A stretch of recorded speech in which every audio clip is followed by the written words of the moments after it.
Hi all. In this week's post, we were asked to first build upon Sturrock and Young's article and looking at our biases and assumptions as a researcher and the real that is out there. As dominance and power play a huge role in the way research is not only gathered but looked upon, context is the culprit in the justification of our ideas, our methods, and relationships formed throughout the process. It is important to know ourselves, our epistemologies, and our positionalities for just this reason. Knowing who you are can relieve the tension and uneasiness for the respondent that comes with opening yourself up for possible criticism and judgment. It allows the researcher to be able to listen attentively without allowing the mind to assume responses leading to further bias. Hess and Biber noted that being able to share stories increased the reciprocity and rapport that could be built in an interview process, allowing the feeling of any power or dominance from the researcher to play a role in the relationship being built. This is important to academia and being able to collect data that are credible. In turn, knowing our own epistemologies and positionalities will help us to create perspectives that stem from the context and background of our respondents, rather than lead to false truths where dominance and power over social class, ethnicity, race, etc. may play a part. Cultural intuition, to me, is the collection of personal experiences the respondents bring to the research process, and the importance of sharing those experiences and their own data participation and engagement in the analysis of the data collected.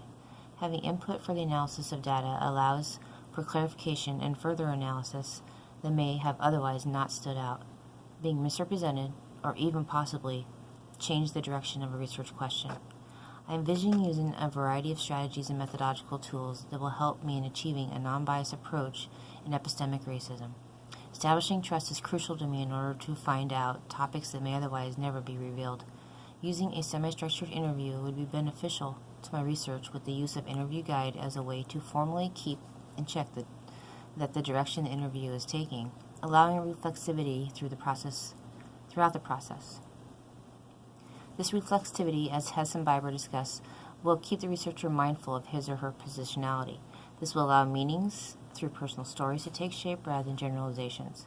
Reflexivity as a tool will also need to be drawn upon before the actual interaction takes place, as a way for the researcher to take a critical look at their own lived experiences and put into check where one's own values and attitudes stand prior to being willing to listen to anybody else's story.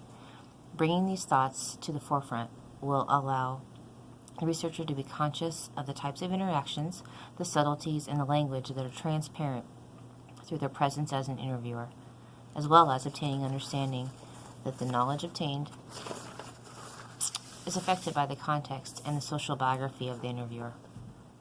Being aware of these will affect the process of knowledge construction of information as it is provided, as well as the objectivity of the process in ensuring that the respondent's voice will be heard and, more importantly, understood.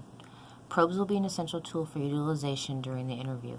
The support shown through these probes will lessen the occurrence that dominance or superiority will be felt, leading to further development of the information that the respondent shares. Probes will not be effective unless that the tool of good listening is also utilized at the same time and acted upon. Presence of the interviewer as an active listener will help to distinguish the differences that become evident and assess the impact of those differences as they relate to the topics and interview process itself. In conclusion, there are many strategies, tips, tools, and necessities that need to be thought of and acted upon before an interview may even begin to form. Reflecting and taking an honest look at yourself as an interviewer and providing the background work needed to successfully implement an interview will create a positive start and produce more reliable data in academia and in educational research. Thank you.